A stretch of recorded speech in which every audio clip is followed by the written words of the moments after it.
Okay guys, sorry about that. I guess I'm having some technical difficulties. It looks like our connection was dropped. So hopefully that doesn't happen again. But just to let you guys know, okay, I want to kind of go over this just really briefly again in case you didn't hear it or in case the stream was cut off, the live stream was cut off.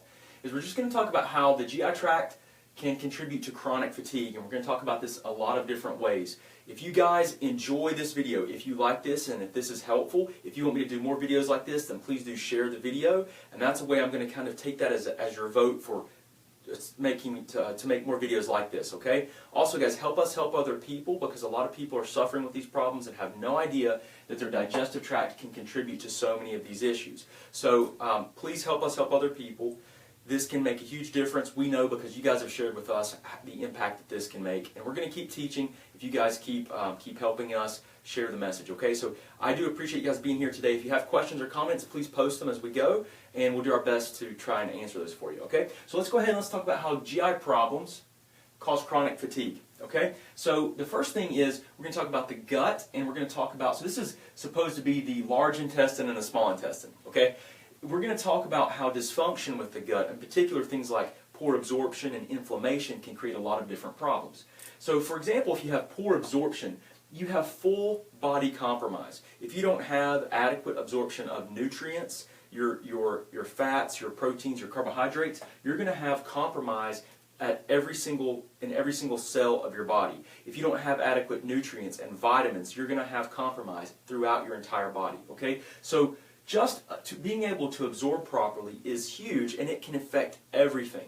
Okay? So if you're not absorbing, or if you have digestive tract problems, if you're constipated, if you have diarrhea, you're not going to absorb your food properly. That's a big issue. If you don't have enough release of enzymes from your pancreas, or if you've had your gallbladder removed and you no longer have adequate bile to help you absorb fats, it's going to be a big problem. So this is a big key here. It's a very important aspect of your physiology, and a lot of people have problems with poor absorption. A lot of people do. Okay? The second thing is that gut dysfunction can contribute to anemia. Now, if you're not familiar with anemia, it just means that you don't have enough red blood cells, or they're the wrong size, or the wrong color. Even the shape can affect it. And you will have a decreased ability to carry oxygen to the cells of your body. So anemia just means you can't get oxygen to the cells of your body efficiently. And if you can't do that, every single cell in the body dysfunctions. It is a major problem, guys. So something that we can't have is you can't be anemic. I always look for anemia whenever I'm working with someone as a distance consulting client or in the office. We're always looking for a lot of these prioritizations. We're looking for inflammation, we're looking for anemia, we're looking for blood sugar fluctuations, because all of those things are required. You have to improve those if you want to help anyone get better with any type of autoimmune condition, with thyroid dysfunction. Guys, everything in the body is connected. Okay? But anemia, so let's talk about how that might occur. Iron deficiency anemia typically makes your red blood cells get small, and they're not as red, because there's not as much iron basically in the body, or heme, and that will create problems with carrying oxygen. Now you can have a B vitamin anemia as well. Now if you don't have adequate B12 or folate, then what can happen is the red blood cells get big. We call that like megaloblastic anemia. They get big in size. Either way, they can't carry oxygen as efficiently. So what ends up happening here is that if you can't absorb iron or B vitamins in the digestive tract, and there's a lot of reasons that might occur, then you can become anemic because of gut dysfunction, guys. It's a big problem. It's something that we excuse me. It's something that we always want to work on and try to correct. We've got to focus on correcting that if it's a problem. If you want to know about fatigue, then if you've ever been anemic, you know about fatigue, because it is the number one symptom of anemia is just extreme fatigue. So this is something that can occur with gut dysfunction. Now another thing is increased fat cell size. So your fat cells can actually enlarge, primarily lipogenesis. Now this is kind of, when we talk about more fat and storing more fat, we also have to talk about decreased fat loss, which is this point here, because they're both hand in hand. Really, they occur at the same time, right? If you're decreased fat loss, you're going to be increasing fat size because you're going to be storing more of it typically. So what happens is that inflammation here, for one thing, and there's so many different mechanisms I could talk about, but I don't want to go through the physiology. I don't have time to go through all the little minor details and the possibilities of the physiology. But just know that you can gain fat but with gut inflammation, and I go through this in much more detail in a previous live stream, guys, so you can definitely check that out, one I've just recorded a few days ago, where you can learn specifically about fat loss and how gut inflammation can impair that. But basically, you don't stimulate a hormone called hormone-sensitive lipase. So you don't break down and you can't utilize fat for energy as efficiently. So if you have inflammation in the gut, you're going to decrease fat loss and you're going to increase storage of fat. So the fat cells will get bigger. Okay? Really, probably the second most common complaint that I get in the office is I can't lose weight is the primary problem. People telling me that they cannot lose weight. And that's because all of this stuff works together to sabotage and just destroy and impair your physiology and your metabolism. Okay? There's so many different aspects. So let's go on this side of the board now. So what are some of the other things that can happen? Well, it can actually result in cause you to have low blood sugar and adrenal gland stress. Now, low blood sugar, how might that occur with gut dysfunction or poor absorption? Well, if you can't absorb your nutrients in your small intestine, then you will not have enough carbohydrates, protein, and fats to fuel the body for energy, to give you energy. So if you can't absorb it and it just passes through you, then you're not going to have enough sugar. You're not going to have enough energy to maintain, or you're not going to have enough nutrients to maintain your energy production needs. And what's going to happen is you can actually become hypoglycemic due to poor absorption. So that's also another major problem. And what ends up happening, guys, is if you have low blood sugar, you will stress your adrenal glands in a major way. Now, your adrenal glands, what will happen is if you have low blood sugar is that the adrenal glands, they will actually produce cortisol. Now, cortisol is your stress hormone. The adrenal glands, they sit on top of your kidneys.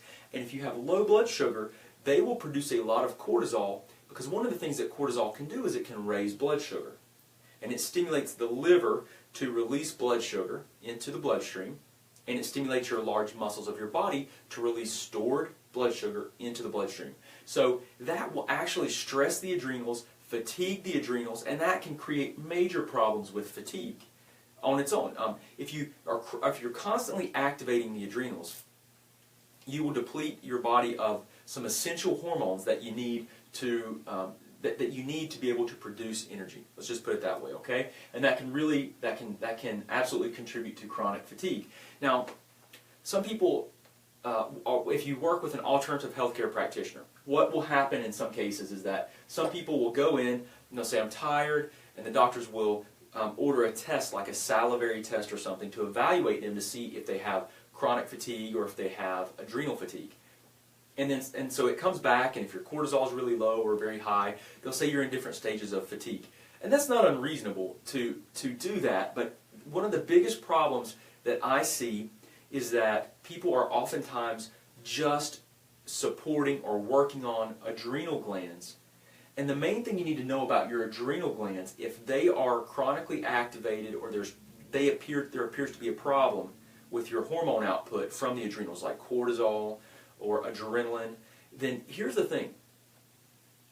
That is all because of something else. The adrenal gland problems are secondary to something else, like blood sugar, like inflammation. There's something else, like emotional stress.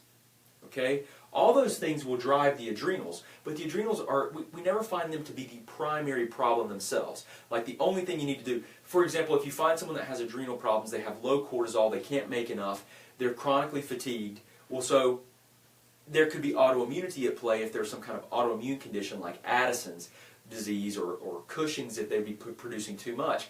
But the reality is that most of the time we see when there's decreased adrenal output, or there's like a really high output of cortisol, That's as long as they're not pathological, again, like Addison's disease or Cushing's. What ends up happening is that that's because of blood sugar dysregulation, inflammation, food sensitivities, chronic infections, and those things are all pushing the adrenal glands. So when you're supporting your adrenal glands, if they're not responding, or if you're having to take something constantly, and you can't get off of like nutritional supplementation you're using, and it just doesn't seem to be getting better, then something else is driving the adrenal glands to be fatigued.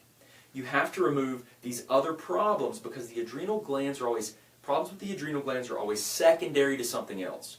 So if you don't have energy, you can't produce energy, guys, the adrenal glands are not the primary problem. Sometimes you do need to support them. At the same time, you're removing inflammatory triggers. You're removing chronic infections. You're doing all of these other things, right? You're working on the stress levels that you have because of whatever your emotional stresses, right? You're doing things there as well. They're always secondary to something else, okay?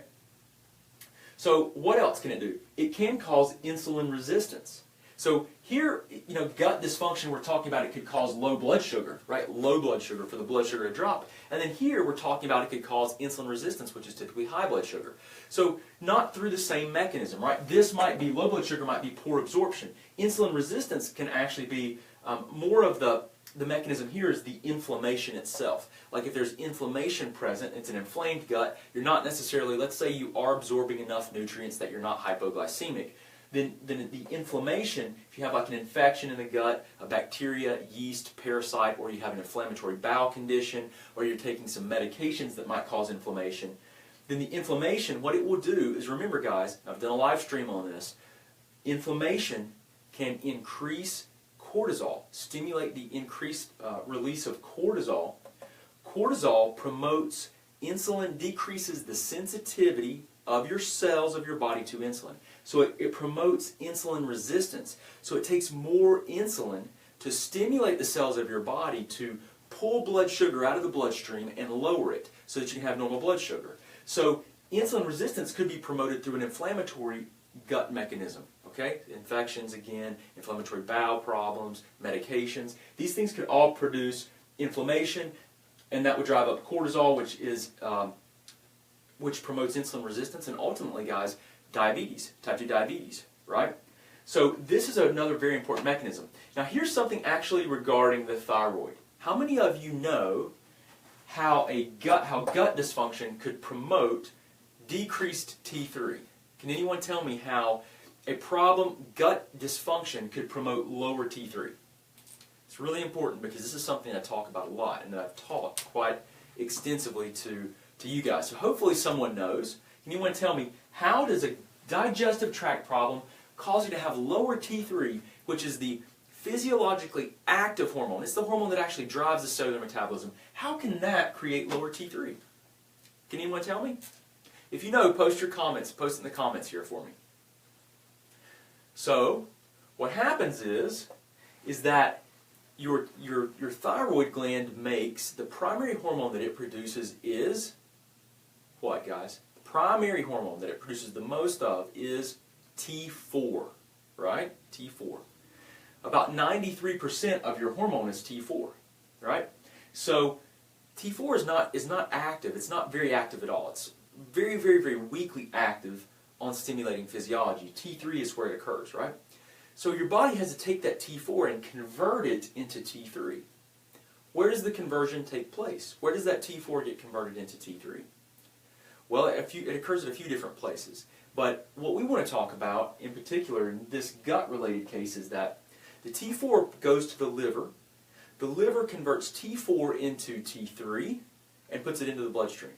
It converts it into reverse T3, puts it into the bloodstream.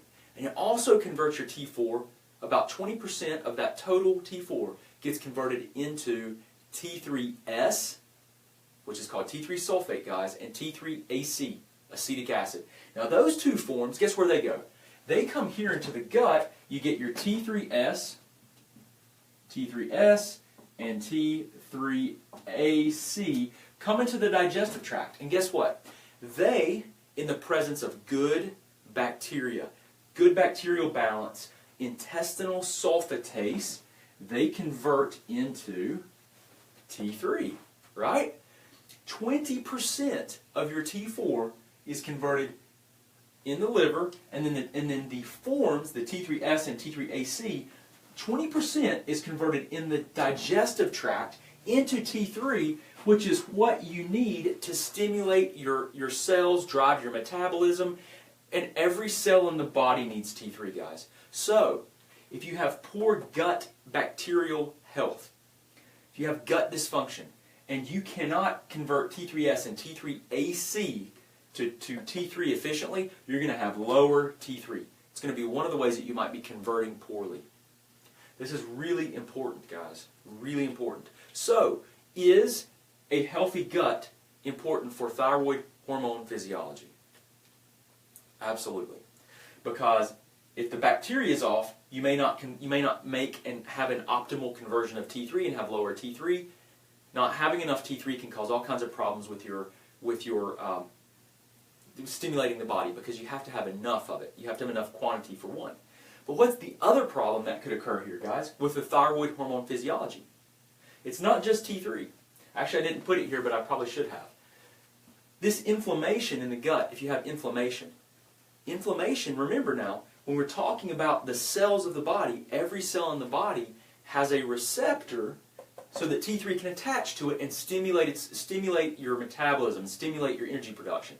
Inflammation can dampen and decrease the sensitivity of your cells to the T3.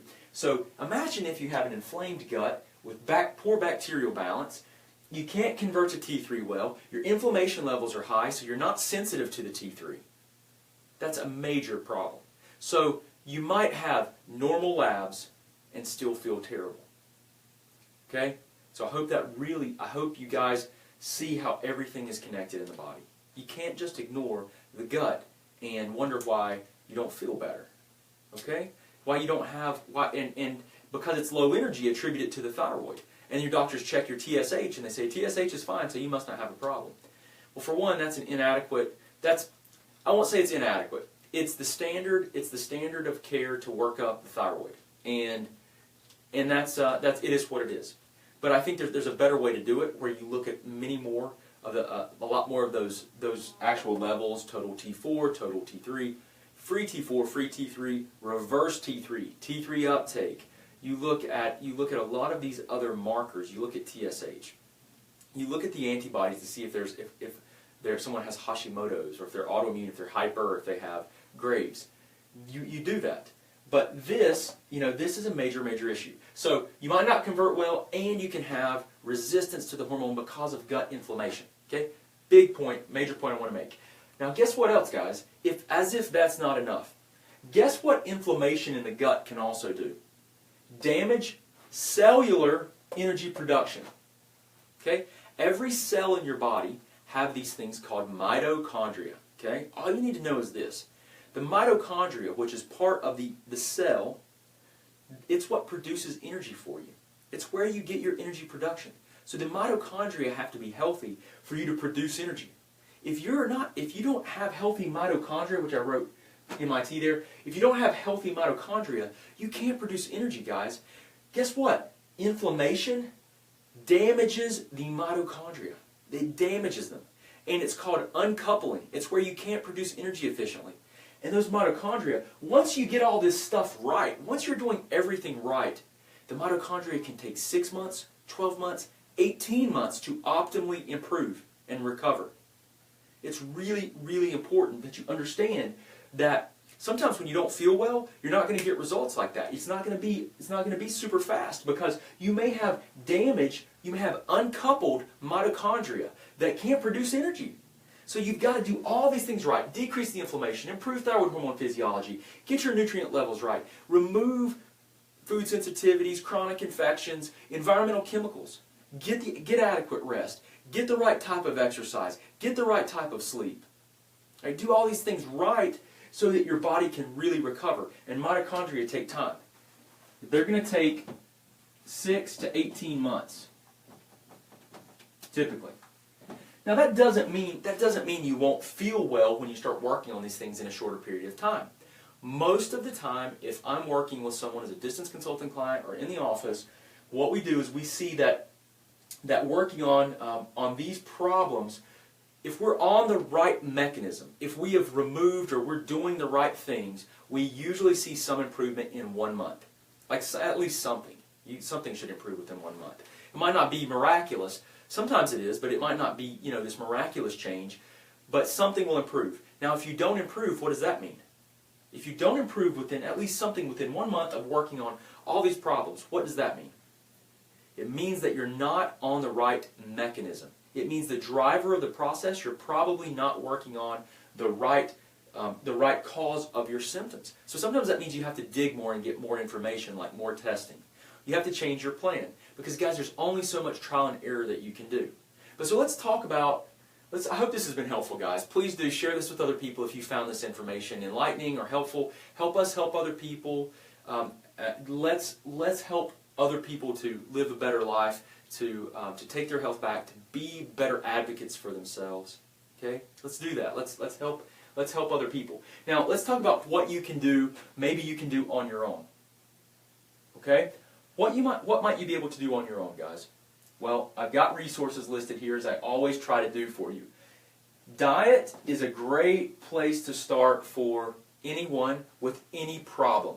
If you have a standard American diet that's high in refined and processed foods, just eating whole foods by themselves, not even considering the fact, not even worrying if it's organic or anything else, is an upgrade to your diet. So just know that from the beginning. Whole foods is a huge upgrade to processed foods, number one. But if we wanted to get into more specific ways that we might be able to even further and more specifically optimize health, there are a lot of good diets out there that have helped people. Everything from AIP diets, like an AIP, to a ketogenic diet.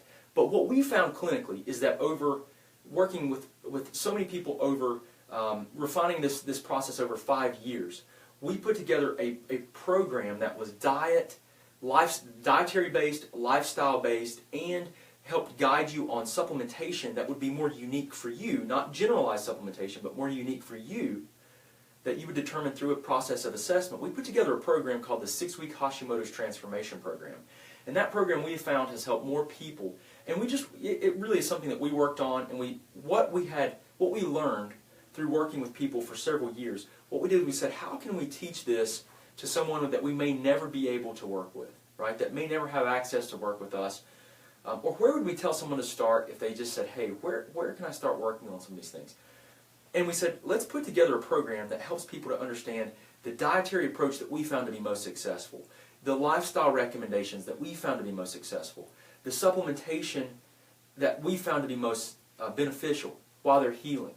And we even came up with supplementation. We decided, I teach a class inside of our program that helps you to understand and better figure out what type of supplementation you might need based on an assessment that I have you complete, like a form. It's a form you complete. I walk you through the form on this whiteboard and teach you what each section of that means, and so that you can better understand where you may be having dysfunction or breakdown with your body chemistry.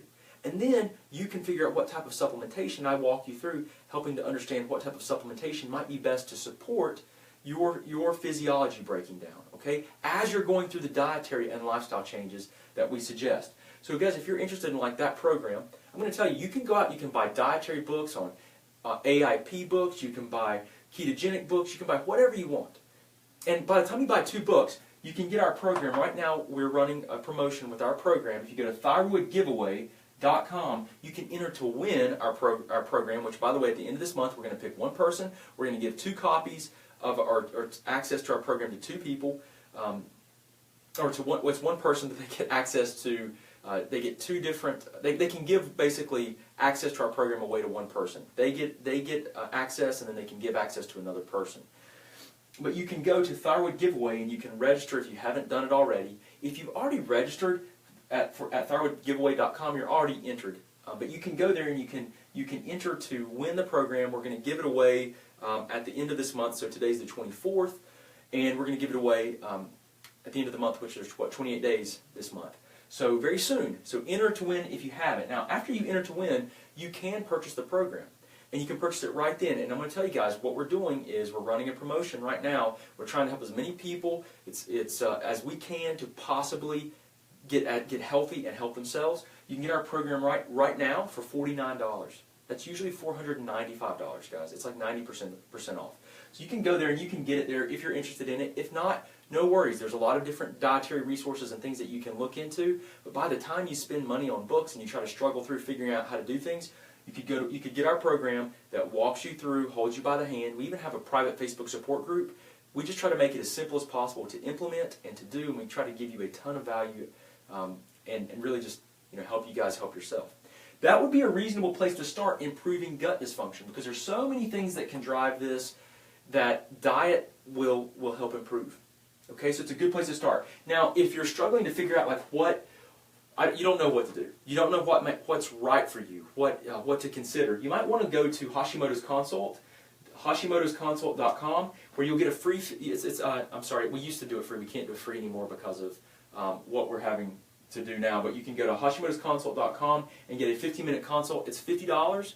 You can get the consultation where I will walk you through trying to look at these different pieces of what's your problems that you're having, and try to help you understand what you might want to do, what you might want to consider doing. Is a dietary approach best for you? If you just share with me what's going on, and I will do everything I can and give you every bit of information possible to help guide you from my perspective, regarding whatever's going on. If you have Hashimoto's, or if you have thyroid problems, or you're chronically fatigued, or you have digestive problems, you can get a consultation with me there for 15 minutes, and we will walk through and try to figure out everything that we can do to help you. Okay? Now, the other thing is, if you guys are wanting to learn more about your health and you want to try to figure a few things out, go to drbradshuk.com, and you can learn there. We've got so many resources. That's our website. You can learn. There's so many resources and videos. You can obviously go to our Facebook page, and you can look in our videos tab, and we have probably hundreds of videos. You can search by keyword if you're looking for something in particular, and you can learn more. That's the key, is educate yourself, become your own advocate, and that's how you're going to best improve your health, guys. So you can go to Dr. Brad Shook. Now, if you guys are struggling with this and you just want someone to help give you guided one-on-one support, I do work with people all over the country and all over the world. We do one-on-one distance consulting. We use phone, Skype, and we can even use FaceTime to do video conferencing if you prefer. And what we can do is we can do a full history. We can get lab tests ordered near you. We can actually send you to a lab near you to get testing. We can send you advanced testing kits. If we wanted to do a stool profile, if we wanted to check you for pathogens, if we wanted to check you for food sensitivities, we can just send you advanced test kits. Some you complete at home, some we would have you go to a lab that's nearby, and you get your blood drawn, and we would help you to try to untangle, unwind, and figure out what is happening and where to really start. And so I do work with people one-on-one. We do work with people in the office, obviously, but we do a lot of distance consulting because there's a lot of people that need help, and they don't really have anyone that they can turn to help them with this type of healthcare. So if that's something that you think you're interested in, you can go and look at our application for care page. Just go to drbradshuk.com and you can check that out. But guys, I hope this is helpful. We're really going to do the best that we can to keep teaching you guys more and more about how to take your health back. I'm trying to address some of the most common problems that we see that I think you can make immediate changes with just by changing diet or doing some other things that are more simple. But I want to explain a lot of concepts that you might be struggling with. You might feel helpless, like you don't know why you feel the way you feel. You may have been told that there's nothing wrong with you. You may have been, and because of that, sometimes we've just seen people get prescribed medications for depression and anxiety, a lot of times without really consideration of some of these other things that may be occurring and contributing to those symptoms. So we want to help you try to get to the root cause driver of your process or of your problems, the best possible, and we're going to do that. We're going to try to educate you guys as much as we possibly can. But if you need help, please reach out to us. We will help you as much as we possibly can, and definitely try to utilize these resources if you need help. So guys, we're here for you. I really appreciate you guys so much. If there's anything that we can do, let us know. I definitely will keep trying to teach you guys as much as I can, share our videos, and let other people know and share these messages. Guys, I got to go today. That's about all I can have time for. But please do stick around for our videos. We're going to be doing more videos tomorrow. I should be able to do another live stream tomorrow, and I've got a really special topic one that I know a lot of you guys are interested in, which is metabolism and weight loss. So guys, I appreciate you so much. I hope you guys have a wonderful day. Thank you so much for being here. I'll talk to you soon.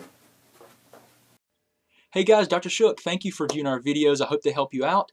If you want to, just subscribe to our channel somewhere here. You can watch a video that YouTube's actually selected for you, so hopefully it'll help you out. If you need any other information or resources, just look in the description. We've got links to our website, to our 9 lab test guidebook, and everything else that we do. I really appreciate you, and I hope you guys have a great